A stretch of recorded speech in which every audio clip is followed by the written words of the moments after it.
So really, you can just scan the table of contents, identify with a problem that you have, and then go to that chapter and read how that person solved the problem. Precisely.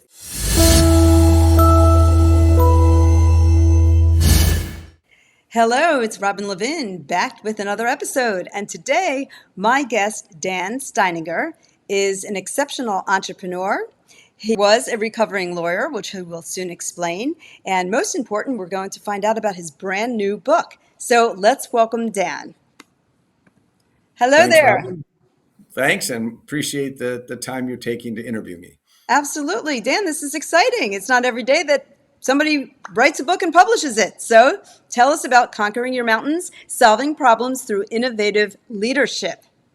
Okay, I'll share a story I think that everyone who's listening to this can relate to. In my youth and as an employee of Glacier Park, which I did every summer and 3 years in college, I came across the plains of Montana in the overnight train and woke up in the morning and saw the crown jewel of the Rocky Mountains.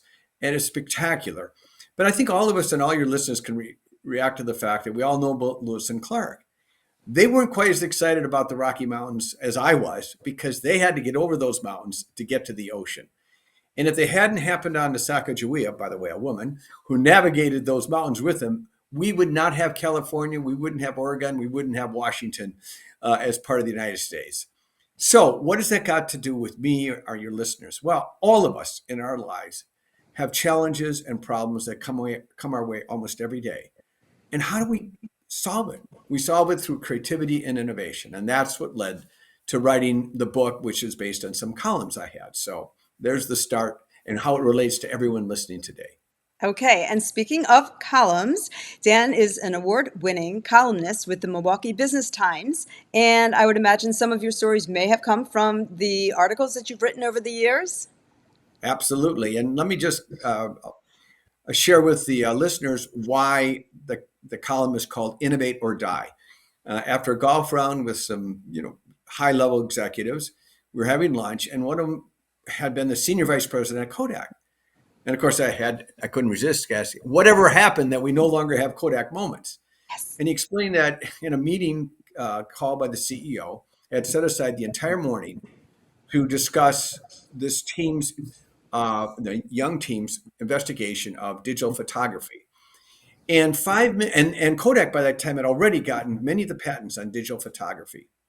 5 minutes into the meeting, he told me the CEO slams his hand down on the table, looks at the young guy leading the charge and says, "Young man, let me get one thing straight. This is a chemical processing company. We'll never do digital. Get out of here." And such ended the meeting. That moment ended the lives in work of 145,000 Kodak employees, because it wasn't long after that the Japanese came over the wall and came up with digital photography. And as you know the rest, we don't have Kodak moments anymore. So that led to writing the column Innovate or Die, how important it is as an organization, as a company or whatever, to innovate, because if you don't, you do risk death. So that was sort of what led to the column, which eventually won awards. And I still do regularly. I write columns for the Biz Times, and they're always focused on creativity and innovation as a way to solve problems and challenges. Right. And we are all born creative. Is that correct? Well, you raise a good question, right? If any of your listeners were asked, would your friends or your significant other describe you as creative? Probably a lot of people would hesitate. But I want every listener to think about the time, or when they've had children or grandchildren, observe little children, really small ones. Ask yourself this as you observe them. Did any of those little children had to be told, you need to crawl? You need to start walking? Did you have to bribe them to start trying to talk? And talking is the most complex activity that anyone will ever do, and learn it by 5. And they never had to be threatened. They never had to be bribed to learn those skills. Creativity comes to us as human beings naturally. We take it joy. So why am I even bothering with this? Because I can ask everybody, and you know exactly what you'll say. Why didn't you maintain that creativity as you grew older? Very simply, you go to school, and do you tell your teacher, I have a different way to work that math problem? And then you go into the world of work, and do you say to your supervisor, oh, I like your idea, but I'm not going to do the job this way. I've got a whole different way of working. So as we grow older, we learn to conform to society and its rules. Plus, we develop habits, and those habits also guide us. So we lose a lot of that creativity and that innovative drive that came natural to us when we were young. So that's part of the reason this book exists, is to get people back to and to teach them that creativity is something we can do naturally and it can be learned. And thus the title, Conquering Your Mountains, is Solving Problems Through Innovative Leadership. Outstanding. Okay, that's just a glimpse of the book. Now, speaking of the book, would you describe it as, I believe it's 40 chapters and kind of like a recipe book for success? Is that? Precisely. This is a book that really, and this is true of any innovation, there is no easy answer to all of the creative and innovative problems that come our way. So what I've done in all of the columns I wrote and in the chapters of the book, if you've got a problem, you can go to that particular chapter and look how other successful business leaders have dealt with their problems. I mean, there's sections on personal creativity, which is important to all of us in our lives. But if you're looking for solutions within the work world or in your organization, you can go to the chapter that pertains, let's say, family business succession, or a chapter on how to deal with a board of directors. Every one of my columns has insights and interviews with people who led organizations and how they solve their creativity challenges or their problems. So it can be as much as a reference to find out how others have done it so you can learn by their examples, because there is no one solution that fits all. So really, you can just scan the table of contents, identify with a problem that you have, and then go to that chapter and read how that person solved the problem. Precisely. Now, I do include a couple transitions that give you the basic tools of personal creativity. How, if you want to live a creative life, what are the things you can do to incorporate in your daily life to make sure that you are responding to the world you live in creatively? And same with innovation. I give plenty of examples from the world of work. What are the tools of innovation that you should apply in all of the problems that you face within the work context? I will say this on the personal level, to bring this home to everybody. We all know COVID's a serious problem, right? And I know I lost a sister to COVID. But 2 years ago, back in 2020, early in 2020, I got lucky enough to end up in the hospital with COVID. And it was a touch and go thing whether I would even live. The problem back then in March of 2020, nobody knew. Most doctors didn't know how to treat COVID patients. So what did I do? Even though it was touch and go every day, I got a laptop out and I was doing research. So every day a doctor came in, didn't know any much more than I did, and I could ask questions or pose things that doctor had to try to respond to. And from that, I'm convinced that my experience led to my survival. And without that creative, who knows what would have happened, because the death rate was pretty high back then. So the importance of creativity in your own life can mean survival or death. So it's important to take the book seriously. Now, you not only use creativity in your early days as a youth, working at the Glacier National Park, in your later days as an entrepreneur, you probably used it as in your lawyering days when you were a litigator for 10 years, and when you transformed a financial services firm that was struggling and you helped it generate over $2 billion a year. I'm sure you used some creativity in there. Is that right? You absolutely got that right. One thing I learned in the law practice, I always say I'm a recovering lawyer. In the law practice, you are required to be creative, particularly if you do litigation. But when you get into the world of business, it's even more challenging. And I say this in all due respect to the legal profession. As hard as it is, running a business is much more difficult. You know why? Because you can work as hard as you can, but market forces of which you have no control, people can get out of control, all sorts of things can go wrong that you can't control.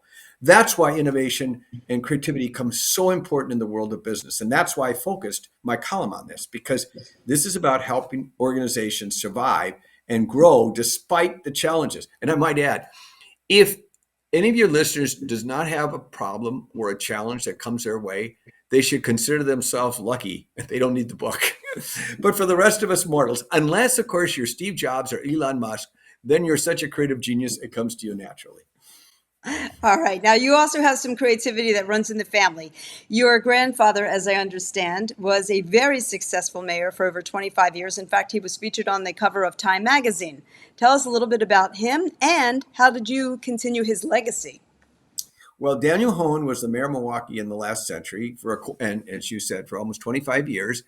Milwaukee was considered under his leadership, and why he was on cover of Time magazine is he led the best run city in the nation, Milwaukee. And they were constantly featured in the news because of the well practices that he incorporated. It was interesting that Franklin Roosevelt, I have a letter from Franklin Roosevelt thanking my grandfather for sharing so many of the ideas with the president, which became so much of the core to the New Deal. So that legacy continued. I eventually was, even though I was in a business career, I was appointed by the mayor of Milwaukee to head up the port. And the port itself was struggling. How do you turn around a struggling Great Lakes port? And that's part of in the book as well. It required a tremendous amount of creativity to turn a port around. And I felt that was my civic obligation to give back to my family's history and to the citizens of Milwaukee. And that port became the fastest growing port on the Great Lakes, winning every St. Lawrence Seaway Builder Award. So these lessons of business and innovation, they apply not just to business, they apply to governmental agencies, they apply to nonprofits or any organization. So that's incorporated in many of the chapters in the book. All right. And I know, let's see if I have a picture here. You were responsible to help get that bridge lit up. I've been in Brooklyn. We've been to San Francisco. They have these great bridges. We have a great bridge that spans the entrance to the Port of Milwaukee, and it sort of was dark at night.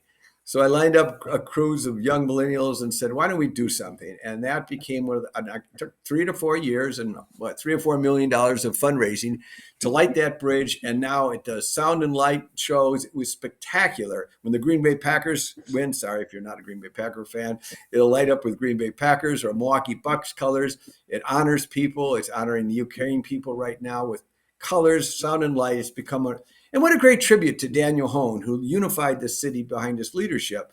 So that bridge is now being looked at by bridge people all over the United States. So it was another tribute to his. And again, it's creativity. You have a bridge. It's dark at night. How can we change the skyline in Milwaukee? And it has changed. And a lot of people listening and watching might be thinking, Dan, that's great, but how do you raise that kind of money? How does that even start?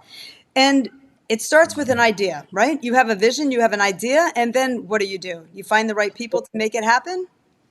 And I agree, Robyn. But before that, it's conquering a mountain. The mountain was the opportunity to light a bridge. You have to identify the problem or the opportunity first.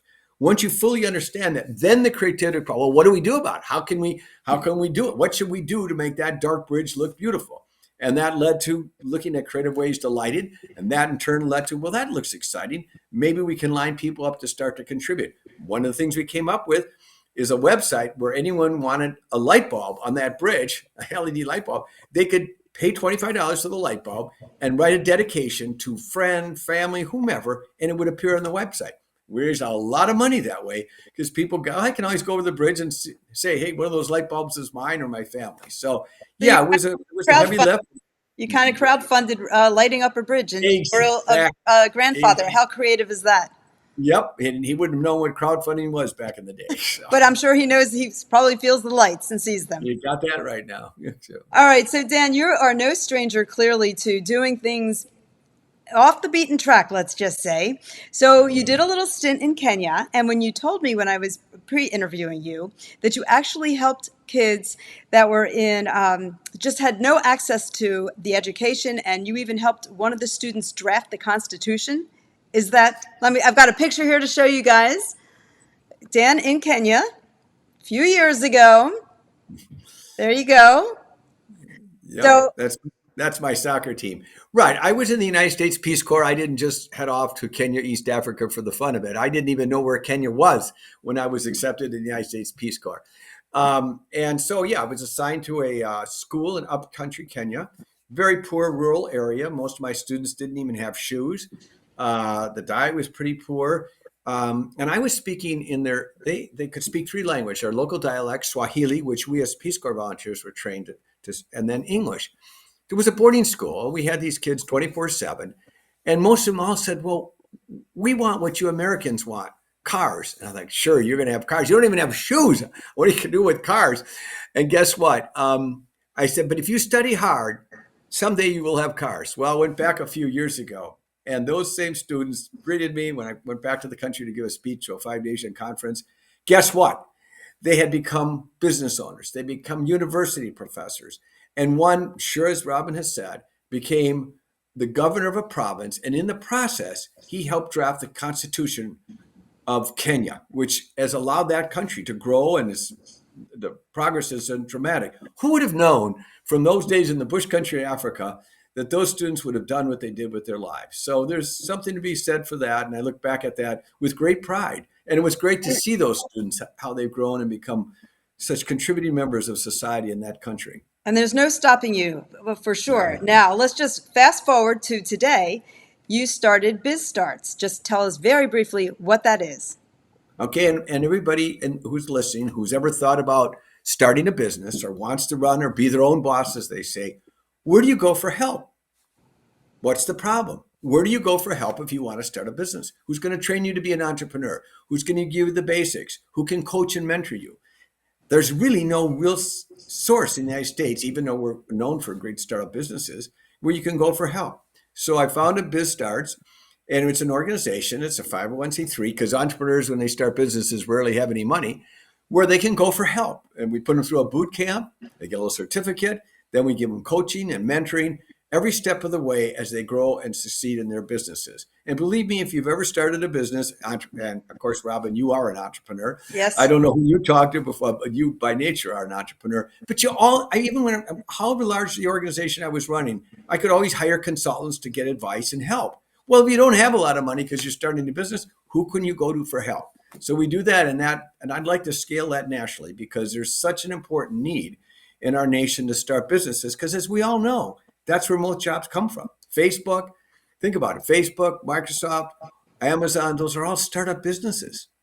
And unless you've got an investor class that's willing to pay for your scale up, you really got to figure it out on your own. So this is one way of solving that. That's a great source. When I first started, I became an entrepreneur. I just jumped right in. Well, I did write a big business plan, but a lot of it, you figure it out when you're in the trenches, and you need to use that creativity. That's for sure.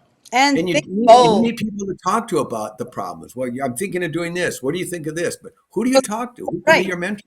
Speaking of that, I went around the country interviewing managers in the similar business so I could get answers. I wanted to know, what are you doing? What's right? What's working? What's not working? And they tell you so much. Give you credit. And most entrepreneurs don't even have that kind of a network to talk to. So we give them that network, so they have people and mentors who can coach them and talk to them and listen to their concerns and help them along the way. How do people find out? I'm just going to ask you right now, how do people find out more about BizStarts? Well, just go to our website, www.bizstarts.com. It's not hard. BIZ. BIZSTARTS, bizstarts.com. Okay, and last but not least, so Dan, I know that you stay creative. We all have different ways of sparking creativity. You have no fear of swimming in the ice cold weather, and supposedly you have been known to be found in the grocery stores in your hometown wearing your blue neoprene bathing suit in the winter. How's that work? Kind of strange. In all fairness, a couple of things to all listeners. One of the wonderful things we've learned from neuroscience, which is the study of the brain, thanks to PET scans and MRIs, we now know as we grow older, we can grow new connections up in our brain, new neurons. So even though your body may be degenerating, your brain can actually grow, and that's what creativity, innovation, it helps grow new connections up there. But one of the other things that's important about being creative, you do need to exercise. Exercise isn't just good for your body, but it also shoots blood and help up to the brain. So I swim a lot, obviously, in Lake Michigan. If you're going to swim in Lake Michigan, you better wear a wetsuit or you're going to freeze to death. But I mean, I do all sorts of things: golf, walk, hike, climb mountains, you name it. Stay active, because it's not only good for your body, but it's also good for your brain. And we now know that as you do that, you actually going to help prevent dementia or Alzheimer's, because you have so much more gray matter up there. So just because you're getting older doesn't mean you can't get stronger in the brain power. So those are the tricks to staying young. You didn't just sit around in a chair and watching television. You got to stay active, challenge yourself. Look, I'm learning a language, Spanish. You can learn it on your cell phone, Duolingo. Challenge yourself. Come up with creative things. Believe me, it will grow the brain cells upstairs, the neurons. At the same time, it'll be good for you physically and mentally. Oh, that's fantastic. Well, we've covered a lot, and I'm sure the listeners, the viewers, are going to get a lot out of your new book. How do they get a hold of the copy? It will be available on Amazon like anything else, or Kindle, and you can do whatever you want. It's going to be released probably in about 3 weeks. So Awesome. at that You heard it point, here first. go right to the thing. It's not hard to remember, Conquering Your Mountains. And again, if you don't have any problems or you've never had any challenges, forget it. But Yeah.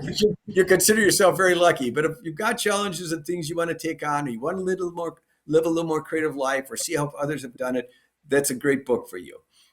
Fabulous. Thank you, Dan. Thank you for being here. And obviously, Prevent dementia or Alzheimer's because you have so much more gray matter up there. So just because you're getting older doesn't mean you can't get stronger in the brain power. So those are the tricks to staying young. You didn't just sit around in a chair and watching television. You got to stay active, challenge yourself. Look, I'm learning a language, Spanish. You can learn it on your cell phone, Duolingo. Challenge yourself. Come up with creative things. Believe me, it will grow the brain cells upstairs, the neurons, at the same time would be good for you physically and mentally. oh, that's fantastic. Well, we've covered a lot, and I'm sure the listeners, the viewers, are going to get a lot out of your new book. How do they get a hold of the copy? It will be available on Amazon like anything else, or Kindle, and you can do whatever you want. It's going to be released probably in about 3 weeks. Awesome. So at that You heard point, it here first. Go right to the thing. It's not hard to remember, Conquering Your Mountains. And again, if you don't have any problems or you've never had any challenges, forget it. But Yeah. you consider yourself very lucky. But if you've got challenges and things you want to take on, and you want to live a little more creative life, or see how others have done it, that's a great book for you. Fabulous. Thank you, Dan. Thank you for being here. And obviously, we can see that you are another extraordinary entrepreneur making a positive impact. So thanks for being on the Inside Scoop with Robyn. Thank you, Robyn. Much appreciated. Look forward to reading your book.